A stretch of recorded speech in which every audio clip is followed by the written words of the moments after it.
Hi friends! We're harvesting animals and stocking the freezers, so what better time to talk about the food system, food storage, and how to build your food security, specifically as it relates to meat and protein.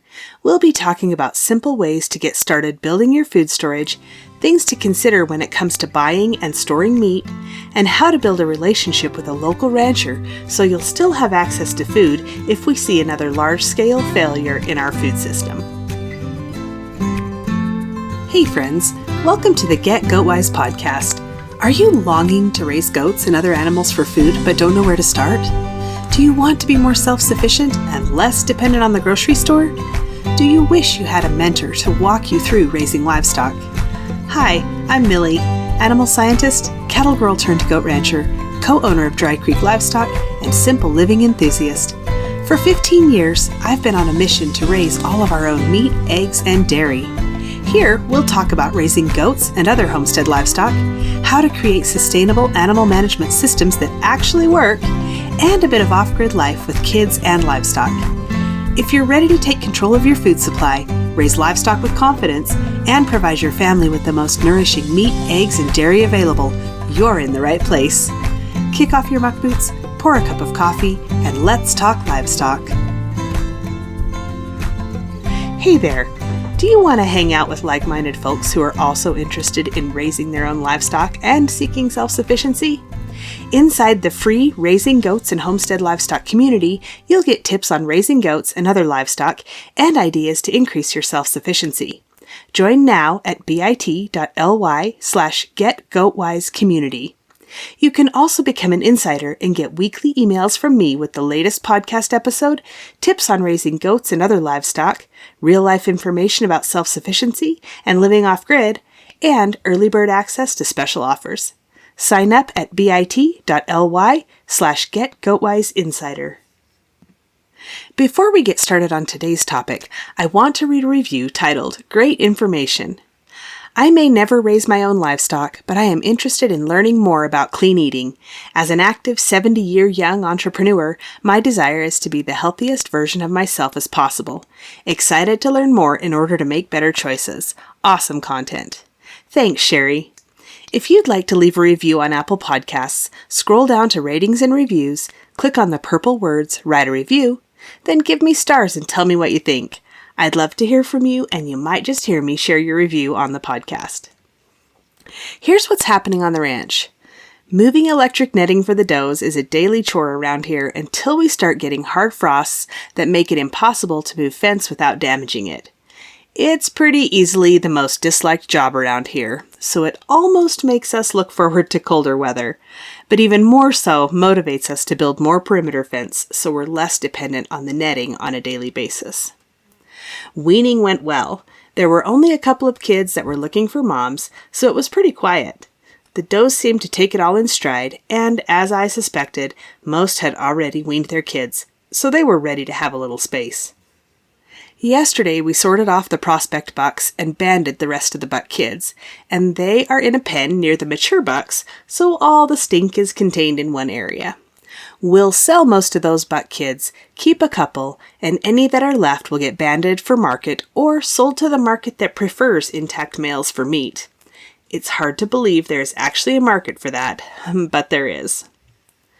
The last 2 lambs and a load of hogs went for processing, and I'm excited to get ours back and finish filling our freezers for the year. There's always a sense of peace and security once those freezers are full, and it got me thinking about the food supply and all the problems we saw in 2020. I've talked about it before, but that year of food shortages really impacted me for 2 reasons. First, the true fragility of our food system was completely exposed, and second, I saw the fear in the eyes of the people at the grocery store as they scanned the empty shelves, wondering what they were going to feed their family in the next days and weeks. That experience also exposed weaknesses in my own preparedness plan, and I've been working to correct those. Not many people live like we do. Our homes are different, our daily lives are different, our environment and our resources are different. But I think we all want the same thing when it comes to food security for our families.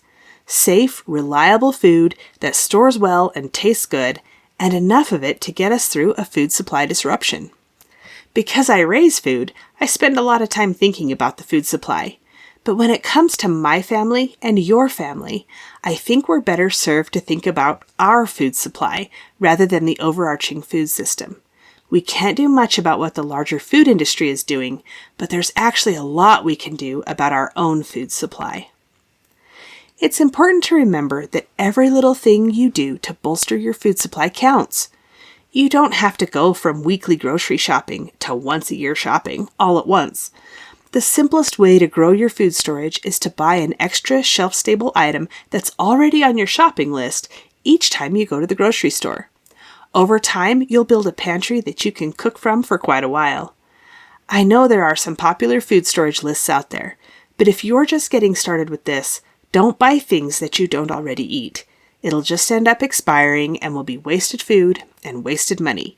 So stock up on the things you regularly use, and that will give you a great start.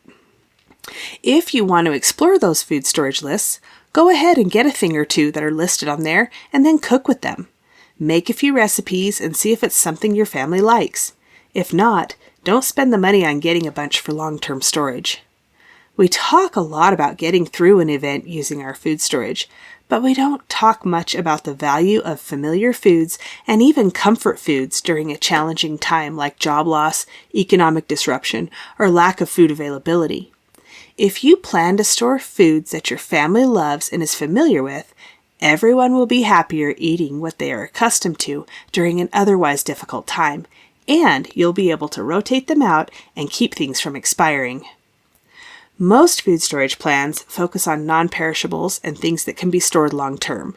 That is really important, and I'd be happy to go into detail on the many ways those items can be obtained and stored for long-term use. But today I want to talk about protein and ways you can build a secure supply to nourish your family. I'll always recommend raising some yourself if it's possible. Eggs are pretty easy and an excellent source of protein. 3 to 5 hens in the backyard will keep a small family supplied with eggs without taking up too much space or being a nuisance to the neighbors. You could even raise a dozen meat birds in your backyard, and once they're harvested, you're done with them until the next batch of chicks. I raised 90 meat birds on my yard in town one year, so it can be done. Of course, check your laws regarding animals and then decide what works best for you. Buy meat in bulk. Find a local farmer or rancher and ask if they will sell to you. If you're not familiar with how livestock are processed and sold, you'll want to do some research so that you know exactly what you're getting into. A lot of farmers and ranchers don't want to sell direct because it's a lot of extra work to educate people about how their process works, and to make it more complicated, everyone does it differently. When you're looking at buying direct, there are 2 basic costs that can be separate or combined in different ways. First, the cost of the animal. That's what the rancher gets paid. Second is the cost of butchering the animal, often called cut and wrap, and that gets paid to the processor. Other logistics that are important are: who is making the butcher appointment?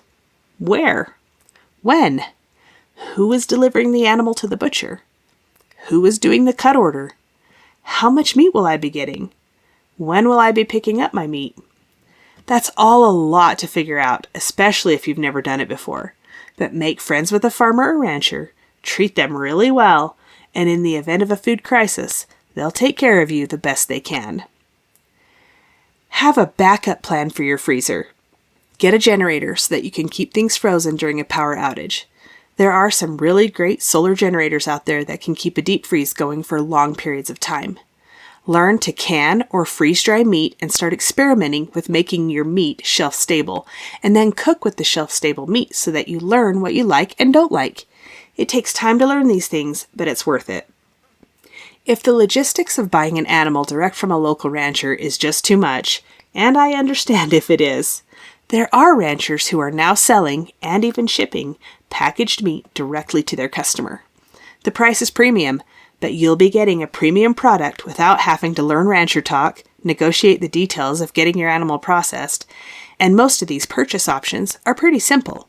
Less decisions and unknowns on cut orders, how much meat, etc.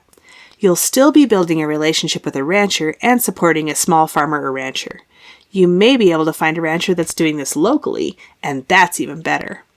And just like purchasing a whole animal, that rancher will do his or her best to take care of you, a valued customer, in the event of a food crisis. The only downside to this in a food supply issue is if the cause also affects shipping and your rancher is too far away for pickup. So buy bulk and keep those freezers full.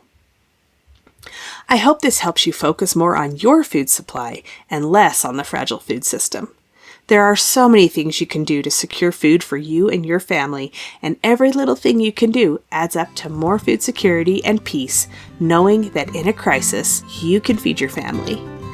Build relationships with farmers and ranchers and start getting your food right from the source. You won't regret it. Hey there, thanks for listening today. I'm so glad you're here.